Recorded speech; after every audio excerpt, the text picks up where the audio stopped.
Halo semuanya, perkenalkan nama saya Kiranata Iriana. Saya berasal dari kelas 12-13 MAN 1 Kota Pekanbaru. Nah, pada kesempatan kali ini aku mau menjelaskan salah satu bab dan juga pembelajaran penting dari mata pelajaran Akidah Akhlak kelas 12 nih, yaitu kunci kerukunan. Nah, seperti yang kita tahu, Indonesia ini kan penuh dengan keberagaman, baik dari suku, agama, ras, maupun antar golongan. Ada sekitar 1340 suku bangsa yang ada di Indonesia, 6 agama besar dan berpuluh-puluh agama kepercayaan. Dengan keberagaman ini, agama Islam mengajarkan untuk saling mengenal antar bangsa dan suku dan tidak merasa paling hebat di antara yang lainnya. Dalam membina dan menjaga kerukunan ini, agama Islam mengajarkan untuk bersikap toleransi kepada orang ataupun golongan lain, meyakini persamaan derajat manusia, moderat atau bersikap tengah-tengah, dan memahami persaudaraan. Nah, pada bab ini kita akan mendalami keempat sikap tersebut, jadi dengerin sampai habis ya. Langsung saja kita ke materi yang pertama, yaitu toleransi atau tasamuh. Nah, yang pertama itu ada pengertian tasamuh. Kata tasamuh diambil dari kata samaha yang berarti tenggang rasa atau toleransi. Dalam bahasa Arab sendiri, tasamuh berarti sama-sama berlaku baik, lemah lembut dan saling pemaaf. Dalam pengertian secara istilah, tasamuh adalah sikap akhlak terpuji dalam pergaulan, di mana terdapat rasa saling menghargai antara sesama manusia dalam batas-batas yang digariskan oleh agama Islam. Lalu yang kedua itu ada tasamuh dalam agama Islam. Nah, konsep tasamuh yang ditawarkan oleh Islam itu sangatlah rasional dan praktis serta tidak berbelit-belit, yaitu dengan mengenali, menghargai, dan terbuka dengan perbedaan. Namun, apabila hubungannya dengan keyakinan dan ritual, agama Islam tidak mengenal kata kompromi. Keyakinan umat Islam kepada Allah tidak sama dengan keyakinan para penganut agama lain, begitu pula dengan ritualnya. Lalu yang ketiga ada membiasakan toleransi atau tasamuh dalam kehidupan sehari-hari. Contoh yang pertama yaitu ketika di kota Madinah, Rasulullah SAW tidak sungkan berdampingan dengan pribumi Yahudi maupun Nasrani. Lalu yang kedua ada ketika menaklukkan Yerusalem, Khalifah Umar radhiyallahu anhu tidak merusak tempat-tempat ibadah warga non-muslim dan pemeluknya tetap diberikan kebebasan untuk menjalankan ritual agamanya.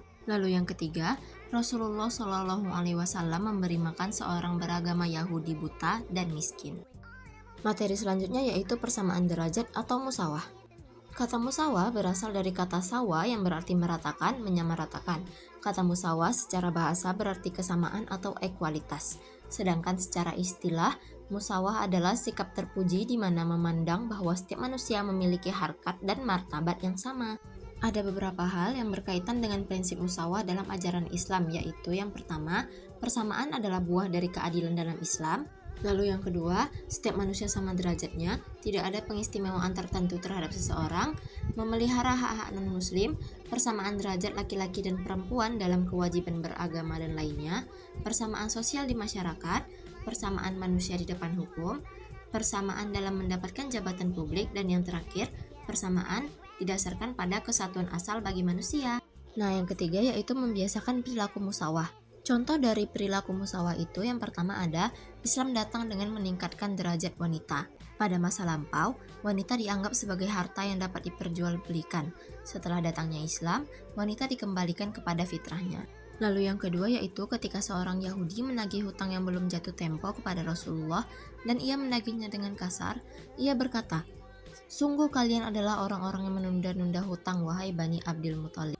Lantas ketika Rasulullah melihat para sahabatnya marah atas perkataan tersebut, Rasulullah bersabda, "Biarkan dia karena orang yang mempunyai hak, punya hak bicara." Dan yang ketiga, ketika Khalifah Umar radhiyallahu anhu mengirim surat kepada hakimnya Abu Musa al-Asy'ari yang berisi arahan tentang hukum persamaan hak di antara manusia di hadapan pengadilan, beliau berkata, "Samakan antara manusia di hadapanmu, di majelismu, dan hukummu, sehingga orang lemah tidak putus asa dari keadilanmu, dan orang mulia tidak mengharap kecuranganmu."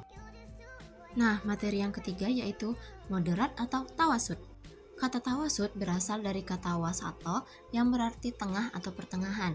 Kata tawasud secara bahasa berarti moderat. Sedangkan secara istilah, tawasud ialah sikap terpuji di mana menghindarkan perilaku atau pengungkapan yang ekstrim dan memilih sikap dengan kecenderungan ke arah jalan tengah. Yang kedua ada tawasud dalam Islam.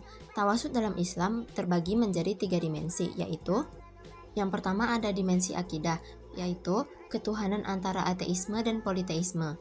Islam ada di antara ateisme yang mengingkari adanya Tuhan dan politeisme yang mempercayai adanya banyak Tuhan. Sedangkan Islam adalah monoteisme, yakni paham yang mempercayai Tuhan yang esa. Lalu yang kedua, manusia di antara jabr dan ikhtiar. Beberapa aliran mengatakan bahwa perbuatan manusia adalah paksaan dari Allah, tapi aliran lain juga mengatakan bahwa perbuatan manusia adalah mutlak dari diri sendiri. Dalam Islam, tidak ada keterpaksaan mutlak, tapi juga tidak ada kebebasan mutlak. Yang kedua adalah dimensi akhlak. Nah, permasalahan yang terjadi itu adalah peribadatan antara syariat dan hakikat. Dalam ibadah, Islam menggunakan kacamata syariat dan hakikat, karena syariat tanpa hakikat adalah kepalsuan dan hakikat tanpa syariat merupakan omong kosong. Lalu yang ketiga ada dimensi syariat. Nah, permasalahan yang terjadi pada dimensi syariat adalah antara kemaslahatan individu dan kolektif. Dalam hal ini, Islam berorientasi pada terwujudnya kemaslahatan induktif dan kolektif secara bersama-sama. Namun, jika terjadi pertentangan, maka yang didahulukan adalah kemaslahatan kolektif. Nah, yang ketiga yaitu membiasakan perilaku tawasud. Kita bisa membiasakan perilaku tawasud dengan cara yang pertama, menghindari perbuatan dan ungkapan ekstrim dalam menyebarluaskan ajaran Islam. Yang kedua, menjauhi perilaku penghakiman terhadap seseorang karena perbedaan pemahaman. Lalu yang ketiga, memegang prinsip persaudaraan dan toleransi dalam kehidupan bermasyarakat. Nah, masuklah kita kepada materi yang terakhir yaitu persaudaraan atau ukhuwah. Nah, kata ukhuwah berasal dari kata akhun yang berarti saudara. Kata ukhuwah secara bahasa berarti persaudaraan. Secara istilah, ukhuwah adalah sikap terpuji di mana menumbuhkan perasaan kasih sayang, persaudaraan, kemuliaan, dan rasa saling percaya terhadap orang lain. Yang ketiga itu ada ukhuwah dalam Islam. Menurut Al-Quran, ukhuwah diperkenalkan beberapa macam, yaitu persaudaraan senasab, sekeluarga, sebangsa walaupun tidak seagama, semasyarakat meski berselisih paham, seagama, persaudaraan kemanusiaan, dan persaudaraan semakhluk dan hamba Allah. Selain itu, terdapat juga persaudaraan menurut Quraisy Shihab, yakni yang pertama ada ukhuwah fil ubudiyah, persaudaraan kemakhlukan dan ketundukan kepada Allah. Semuanya merupakan saudara karena merupakan ciptaan Allah. Lalu yang kedua ada ukhuwah fil insaniyah atau basyariyah, persaudaraan dari seluruh manusia karena berasal dari satu ayah dan ibu yaitu Adam dan Hawa. Yang ketiga itu ada ukhuwah fin nasab wal wataniyah, persaudaraan yang dijalin karena kesamaan dalam keturunan dan kebangsaan. Dan yang keempat, ukhuwah fid din al-aslamiyah, persaudaraan yang dijalin karena persamaan agama Islam. Lalu yang ketiga ada membiasakan perilaku ukhuwah.